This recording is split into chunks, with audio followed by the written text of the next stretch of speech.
That night Carter camped in a roadside meadow beneath a great ligath tree, to which he tied his yak, and in the morning resumed his northward pilgrimage. At about 10 o'clock he reached the small domed village of Urg, where traders rest and miners tell their tales, and paused in its taverns till noon.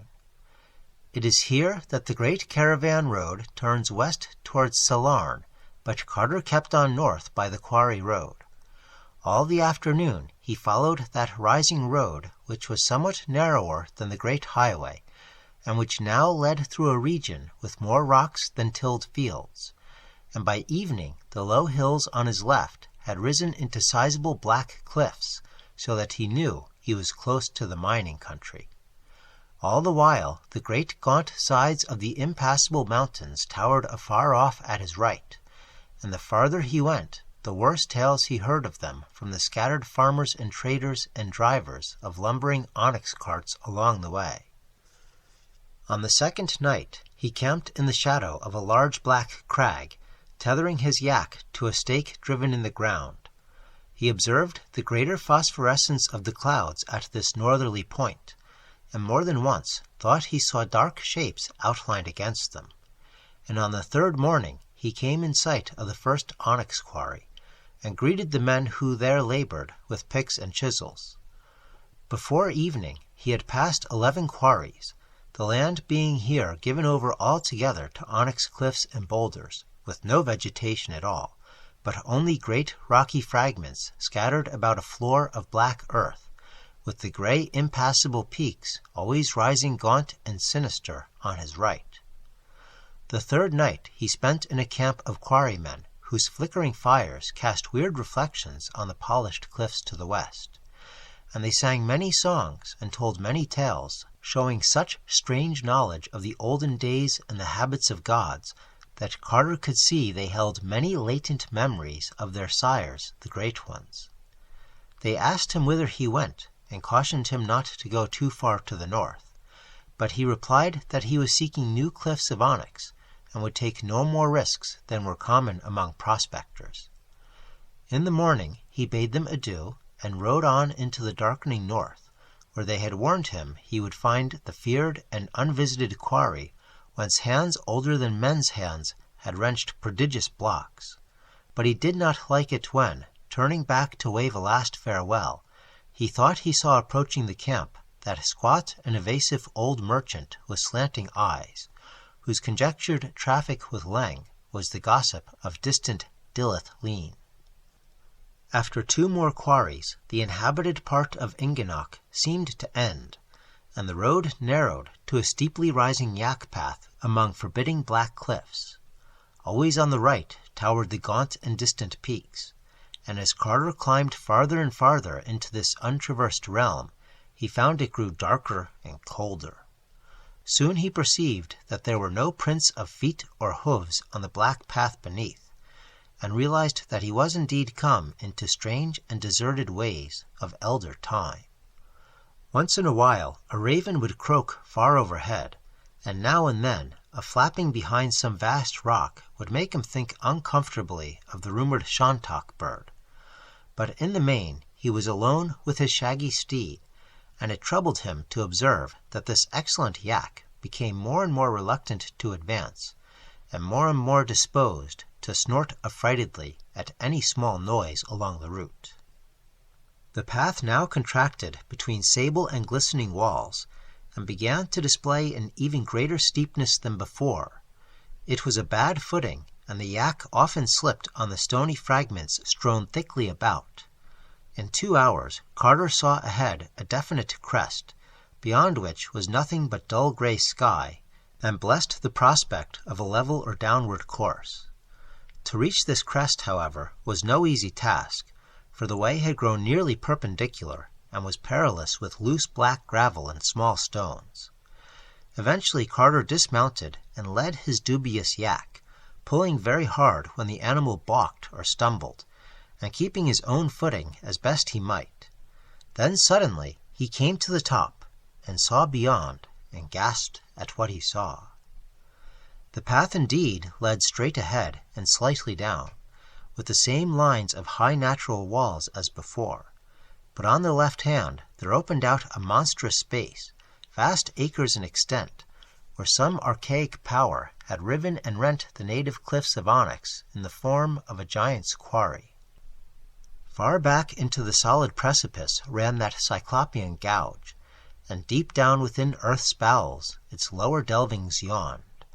It was no quarry of man, and the concave sides were scarred with great squares yards wide, which told of the size of the blocks once hewn by nameless hands and chisels. High over its jagged rim huge ravens flapped and croaked, and vague whirrings in the unseen depths told of bats or urhags or less mentionable presences haunting the endless blackness. There Carter stood in the narrow way amidst the twilight and the rocky path sloping down before him. Tall onyx cliffs on his right that led on as far as he could see, and tall cliffs on the left chopped off just ahead to make that terrible and unearthly quarry. All at once the yak uttered a cry and burst from his control, leaping past him and darting on in a panic till it vanished down the narrow slope toward the north. Stones kicked by its flying hooves fell over the brink of the quarry and lost themselves in the dark without any sound of striking bottom. But Carter ignored the perils of that scanty path as he raced breathlessly after the flying steed. Soon the left-hand cliffs resumed their course, making the way once more a narrow lane, and still the traveler leaped on after the yak, whose great wide prints told of its desperate flight. Once he thought he heard the hoof-beats of the frightened beast, and doubled his speed from this encouragement. He was covering miles, and little by little the way was broadening in front, till he knew he must soon emerge on the cold and dreaded desert to the north. The gaunt gray flanks of the distant impassable peaks were again visible above the right-hand crags, and ahead were the rocks and boulders of an open space, which was clearly a foretaste of the dark and limitless plain. And once more those hoof-beats sounded in his ears, plainer than before, but this time giving terror instead of encouragement, because he realized that they were not the frightened hoof-beats of his fleeing yak. These beats were ruthless and purposeful, and they were behind him. Carter's pursuit of the yak now became a flight from an unseen thing, for though he dared not glance over his shoulder, he felt that the presence behind him could be nothing wholesome or mentionable. His yak must have heard or felt it first, and he did not like to ask himself whether it had followed him from the haunts of men, or had floundered up out of that black quarry pit. Meanwhile, the cliffs had been left behind, so that the oncoming night fell over a great waste of sand and spectral rocks, wherein all paths were lost. He could not see the hoof-prints of his yak, but always from behind him there came that detestable clopping, mingled now and then with what he fancied were titanic flappings and whirrings. That he was losing ground seemed unhappily clear to him, and he knew he was hopelessly lost in this broken and blasted desert of meaningless rocks and untraveled sands. Only those remote and impassable peaks on the right gave him any sense of direction, and even they were less clear as the gray twilight waned and the sickly phosphorescence of the clouds took its place. Then, dim and misty in the darkling north before him, he glimpsed a terrible thing. He had thought it for some moments a range of black mountains, but now he saw it was something more. The phosphorescence of the brooding clouds showed it plainly, and even silhouetted parts of it as low vapors glowed behind. How distant it was he could not tell, but it must have been very far. It was thousands of feet high, stretching in a great concave arc from the gray impassable peaks to the unimagined westward spaces, and had once indeed been a ridge of mighty onyx hills. But now those hills were hills no more, for some hand greater than man's had touched them. Silent they squatted there atop the world, like wolves or ghouls, crowned with clouds and mists, and guarding the secrets of the north forever. All in a great half-circle they squatted, those dog-like mountains carven into monstrous watching statues, and their right hands were raised in menace against mankind.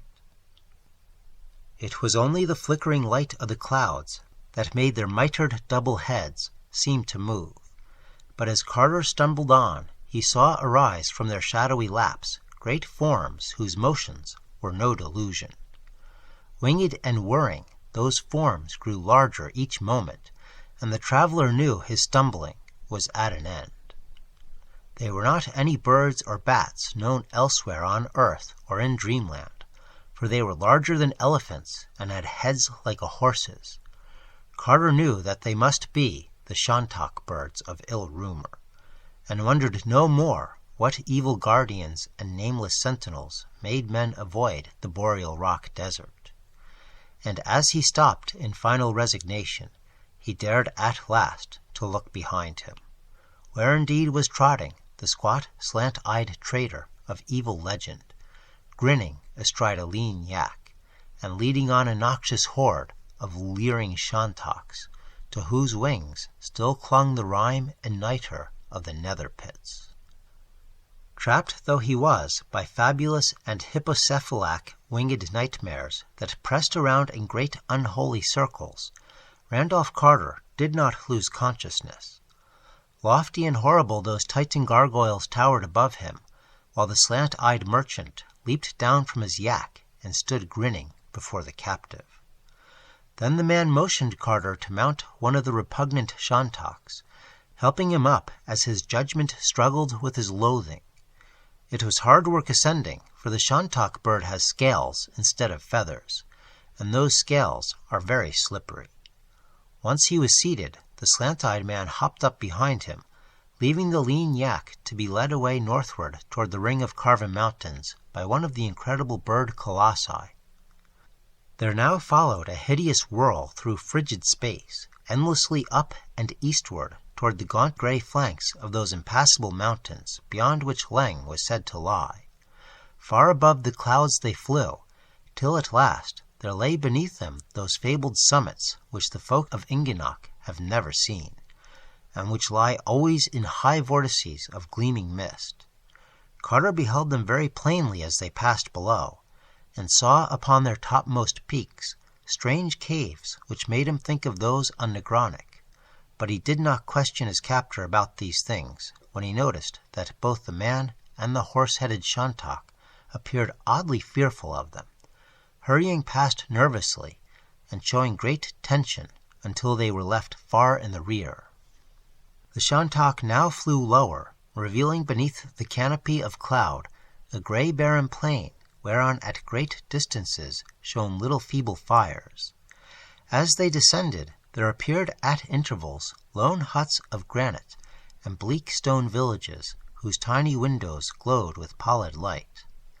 And there came from those huts and villages a shrill droning of pipes and a nauseous rattle of crotala, which proved at once that Ingenok's people are right in their geographic rumors, for travelers have heard such sounds before, and know that they float only from the cold desert plateau which healthy folk never visit, that haunted place of evil and mystery which is Leng.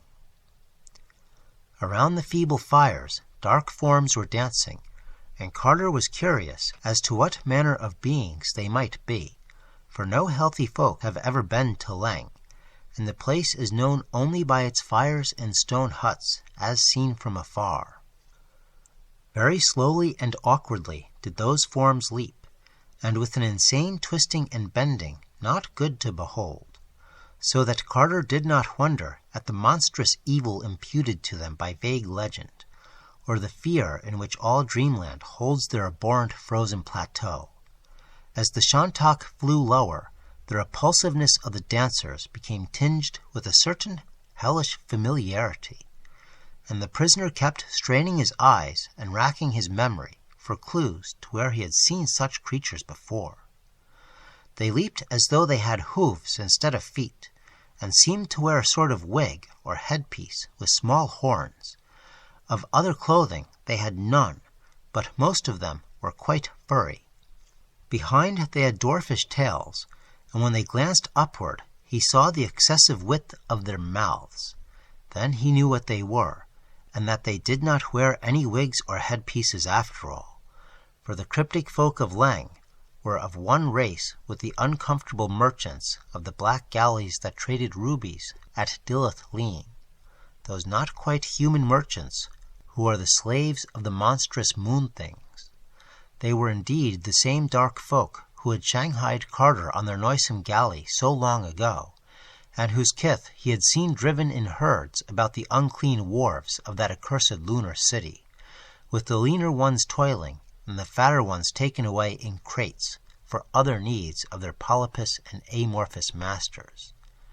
Now he saw where such ambiguous creatures came from, and shuddered at the thought that Leng must be known to these formless abominations from the moon.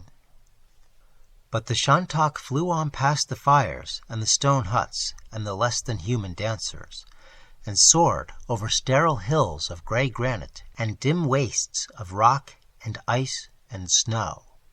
Day came, and the phosphorescence of low clouds gave place to the misty twilight of that northern world, and still the vile bird winged menacingly through the cold and silence. At times the slant-eyed man talked with his steed in a hateful and guttural language, and the shantak would answer with tittering tones that rasped like the scratching of ground glass.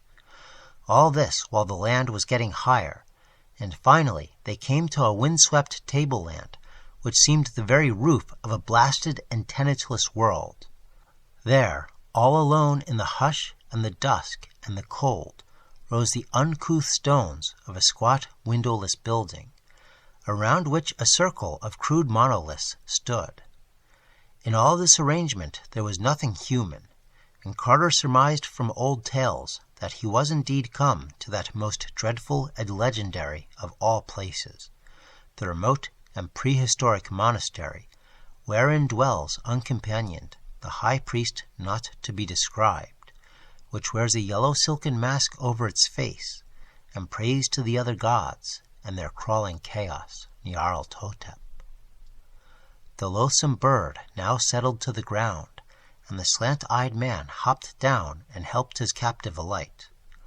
Of the purpose of his seizure, Carter now felt very sure, for clearly the slant-eyed merchant was an agent of the darker powers, eager to drag before his masters a mortal whose presumption had aimed at the finding of unknown Kadath, and the saying of a prayer before the faces of the great ones in their onyx castle. It seemed likely that this merchant had caused his former capture by the slaves of the moon things in Dylath-Leen, and that he now meant to do what the rescuing cats had baffled, taking the victim to some dread rendezvous with monstrous Nyarlathotep, and telling with what boldness the seeking of unknown Kadath had been tried. Leng and the cold waste north of Inganok must be close to the other gods, and there the passes to Kadath are well guarded. The slant-eyed man was small, but the great Hippocephalic bird was there to see he was obeyed. So Carter followed where he led, and passed within the circle of standing rocks, and into the low arched doorway of that windowless stone monastery. There were no lights inside, but the evil merchant lit a small clay lamp bearing morbid bas-reliefs, and prodded his prisoner on through mazes of narrow winding corridors. On the walls of the corridors were painted frightful scenes older than history, and in a style unknown to the archaeologists of Earth. After countless aeons, their pigments were brilliant still, for the cold and dryness of hideous Leng keep alive many primal things. Carter saw them fleetingly in the rays of that dim and moving lamp, and shuddered at the tale they told. Through those archaic frescoes Leng's annals stalked, and the horned, hooved, and wide-mouthed almost humans danced evilly amidst forgotten cities. There were scenes of old wars wherein Leng's almost humans fought with the bloated purple spiders of the neighboring vales, and there were scenes also of the coming of the black galleys from the moon, and of the submission of Leng's people to the polypous and amorphous blasphemies that hopped and floundered and wriggled out of them.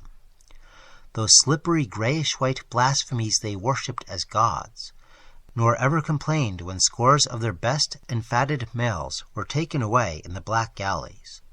The monstrous moon beasts made their camp on a jagged isle in the sea, and Carter could tell from the frescoes that this was none other than the lone nameless rock he had seen when sailing to Ingenok, that grey accursed rock which Ingenok's seamen shun, and from which vile howlings reverberate all through the night. And in those frescoes was shown the great seaport and capital of the almost humans, proud and pillared betwixt the cliffs and the basalt wharves, and wondrous with high fanes and carven places. Great gardens and columned streets led from the cliffs and from each of the 6 sphinx-crowned gates to a vast central plaza, and in that plaza was a pair of winged colossal lions guarding the top of a subterranean staircase. Again and again were those huge winged lions shown, their mighty flanks of diorite glistening in the grey twilight of the day and the cloudy phosphorescence of the night. And as Carter stumbled past their frequent and repeated pictures, it came to him at last what indeed they were, and what city it was that the almost humans had ruled so anciently before the coming of the black galleys. There could be no mistake, for the legends of Dreamland are generous and profuse. Indubitably, that primal city was no less a place than storied Sarkomand, whose ruins had bleached for 1,000,000 years before the first true human saw the light, and whose twain Titan lions guard eternally the steps that lead down from Dreamland to the great abyss. Other views showed the gaunt grey peaks dividing Leng from Ingenok, and the monstrous shantak-birds that build nests on the ledges halfway up, and they showed likewise the curious caves near the very topmost pinnacles, and how even the boldest of the shantaks fly screaming away from them. Carter had seen those caves when he passed over them, and had noticed their likeness to the caves on Negronic. Now he knew that the likeness was more than a chance one, for in those pictures were shown their fearsome denizens, and those bat wings, curving horns, barbed tails, prehensile paws, and rubbery bodies were not strange to him. He had met those silent, flitting, and clutching creatures before, those mindless guardians of the great abyss whom even the great ones fear, and who own not Nyarlathotep but hoary Nordens as their lord. For they were the dreaded night gaunts, who never laugh or smile because they have no faces, and who flop unendingly in the dark betwixt the Vale of Nath and the passes to the outer world. The slant-eyed merchant had now prodded Carter into a great domed space, whose walls were carved in shocking bas-reliefs, and whose center held a gaping circular pit surrounded by 6 malignly stained stone altars in a ring. There was no light in this vast and evil-smelling crypt, and the small lamp of the sinister merchant shone so feebly that one could grasp details only little by little.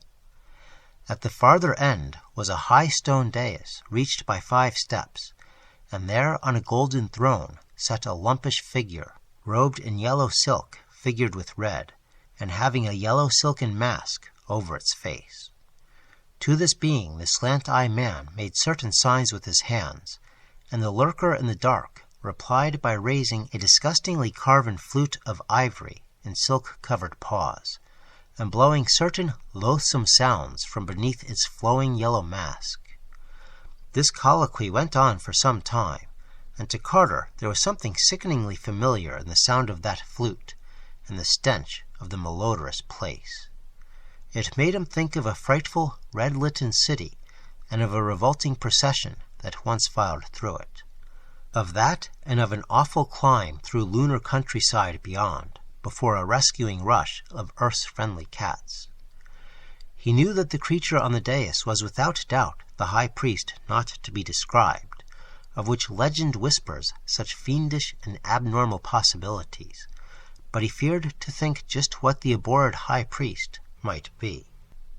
Then the figured silk slipped a trifle from one of the grayish-white paws, and Carter knew what the noisome high priest was, and in that hideous second stark fear drove him to something his reason would never have dared to attempt, for in all his shaken consciousness there was room only for one frantic will to escape from what squatted on that golden throne.